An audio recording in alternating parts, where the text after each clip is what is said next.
Banker is a film about unsung heroes who came together, took a risk, and changed history. hmm Tell us about your character and her place in this amazing story and what drew you to take the role.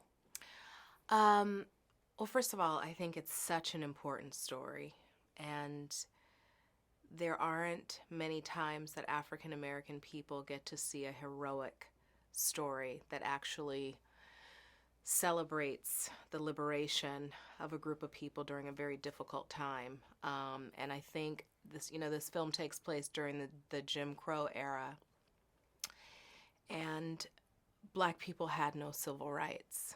And this film highlights two men that were audacious enough to come in and challenge the system.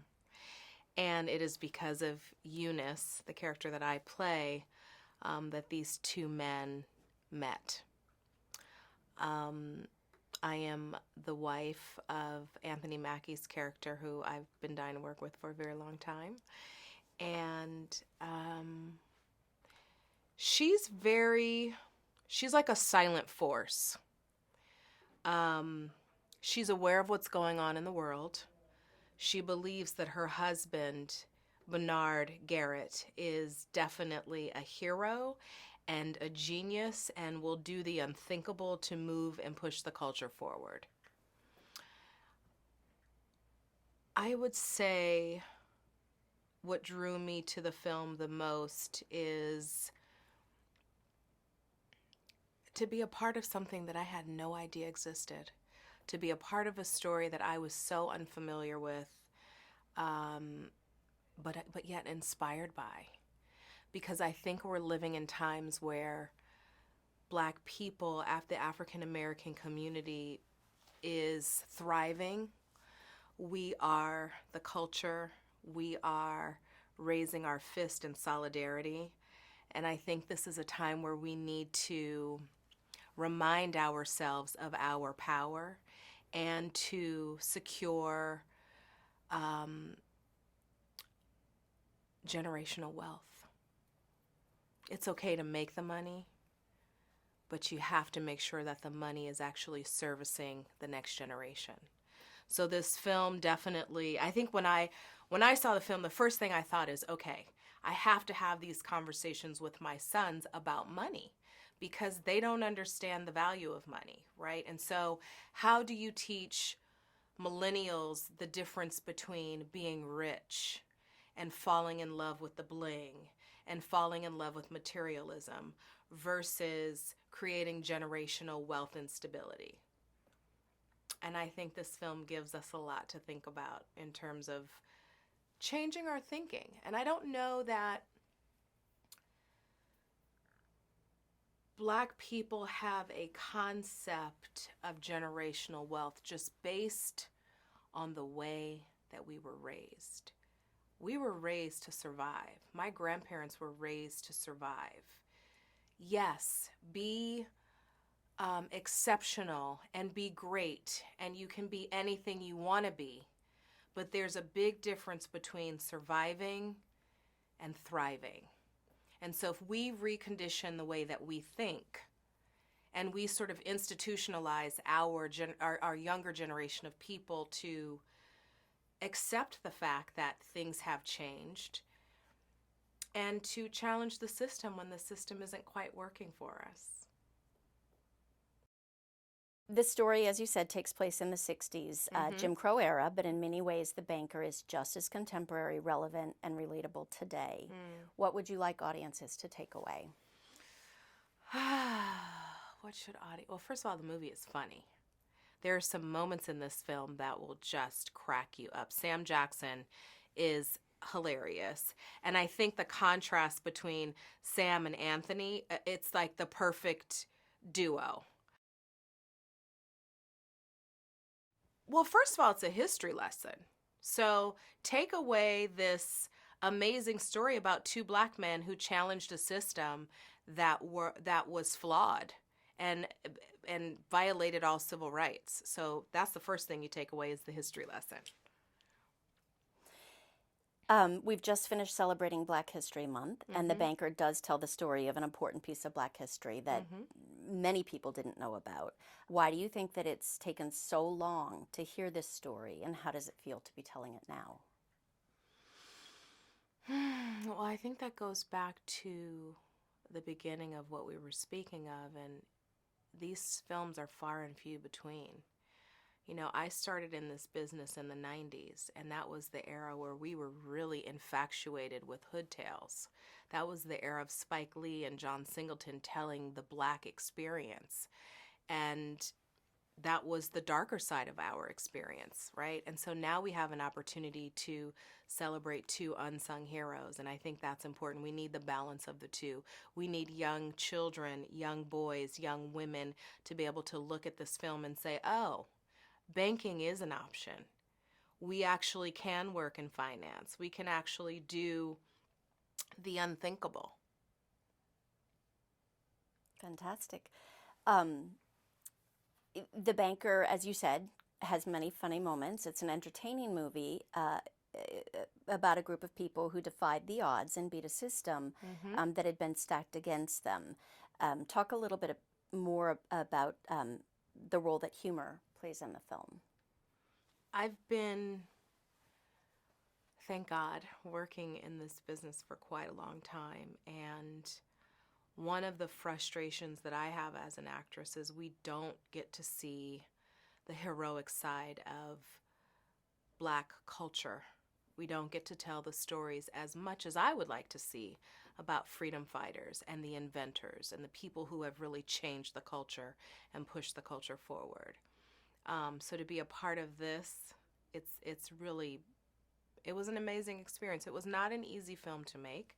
We did it independently. We didn't have a lot of money, but we got an amazing cast, and everyone took a pay cut, and we just did our thing. And I think that's the beauty of working on a film like this. Everyone's doing it because they're passionate about the story, and that's the driving force behind the film is the story. And George Nolfi, he did a great job. He allowed us to have the freedom to move and change things around, and if it didn't feel authentic, we were able to change lines and sometimes even change setups if it just didn't feel like it was flowing. And I appreciate that, because you got to feel the space, you know, the space has to feel like yours when you're doing these things. No, I thought your character was incredible. She was so strong, and she's, like you said, she's a driving force. She's quiet. She doesn't need to say a lot, but she was the driving force. And, you know, you'd say something about women or something about to encourage him in his strength, even at his lowest point. You know, her words really drove that character, drove Anthony Mackie's character. I think Black women, we are expected to be so many things. We are expected to, especially during that time, we were expected to be mothers, nurturers, prayer warriors, wives, cook, clean, take care of the babies, and it hasn't changed. The difference is we were not free. So to do all of the things that Black women were expected to do during a time when we were not really free, the burden was very internal. And I think finding joy in anything was something that we had to really search for. So most Black people turn to religion and singing and something to keep their spirits light. And so when I signed on to play this character, I started really thinking about the difference between how I would handle something versus the way Eunice would handle something. And there's a big difference, because Eunice couldn't afford to be direct and truthful to herself, but maybe not in every situation. And I think it takes a really big person to be able to maintain their integrity and be thoughtful and careful and clever in terms of how they dealt with political injustice. And that, to me, is a sign of a strong woman. Can you share a memorable experience or anecdote from filming? Oh my gosh. So George Nolfi, he would say to me, no, no, no, no, you can't. Let's do another one where I don't see any anger. And I'm like, what are you talking about? I'm not angry.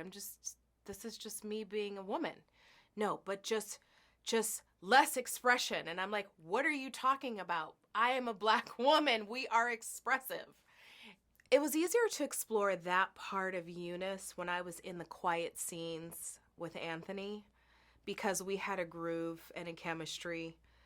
But when you talk about like the scenes between me and Nicholas Hoult, when I'm basically saying to him, like, we put you on. Don't forget where you came from. We taught you every single thing you know. So don't you dare turn your back on us. Those scenes were challenging for me because I wanted to just get in there, you know. But I realized that during those times, women were very careful in the way they managed and handled things. So it was good. I felt like I grew as an artist, you know.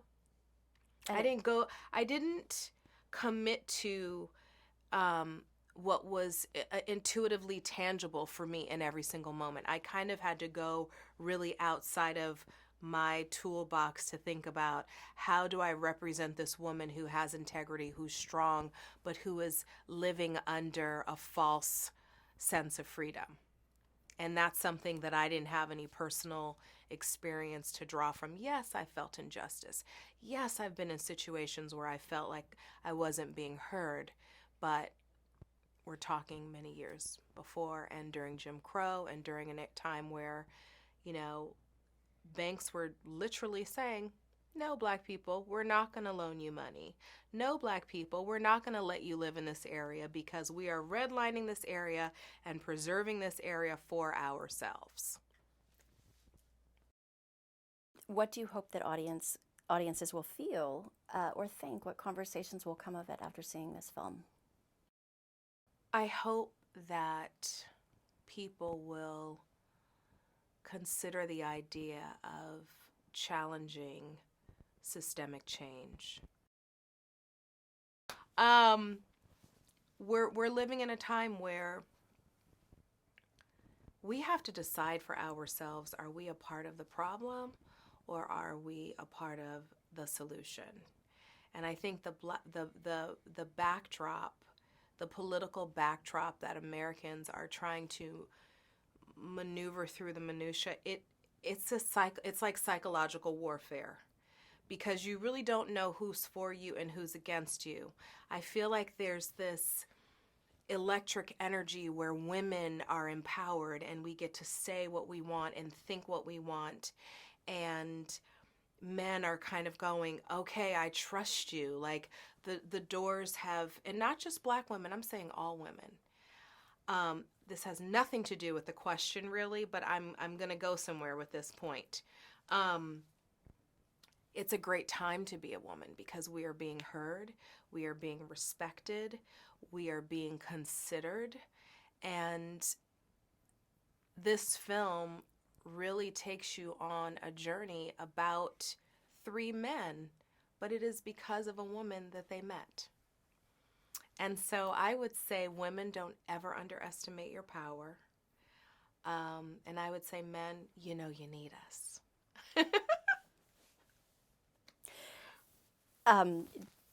Do you want to go back to talking about what you hope audiences will take away from it? Sure. How you want them to feel? Yeah.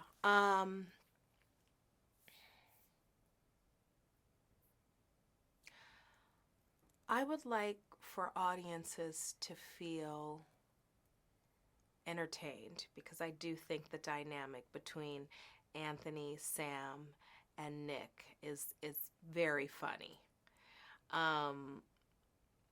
But to take away the idea that the impossible is actually possible, and sometimes you have to be a rule breaker to initiate change. And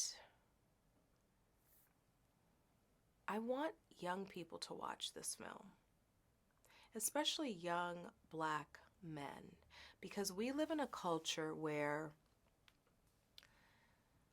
being an athlete, an actor, a musician, those things, we see more of those images than we see of anything else.